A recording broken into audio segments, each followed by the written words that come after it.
शाम को staff room से जाते जाते दोबारा से उसकी नजर 7th क्लास पर पड़ी। दरवाजे पर जंग लगी थी और कुंडी पर जंग के निशान थे। उसी समय पियून राकेश वहाँ से निकलता है। उसके हाथ में झाड़ू और टूटा हुआ पॉट था। वो कहता है, मैम इस दरवाजे की तरफ देखना भी मत। वो क्यूरियोसिटी से पूछती है, क्यों, क्या हुआ?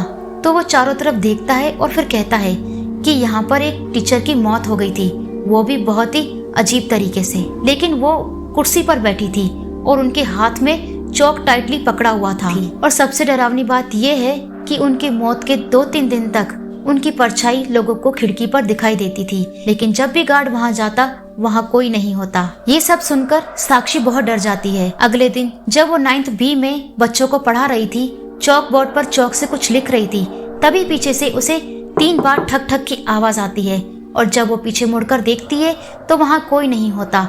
खिड़की की तरफ वो जाती है जहाँ उसके पास ही एक पीपल का पेड़ होता है, लेकिन जब उसकी नजर खिड़की पर पड़ती है तो वहाँ खिड़की पर कुछ मिट्टी के निशान बने थे। उसने बच्चों से भी पूछा कि बाहर से किसी ने नॉक किया।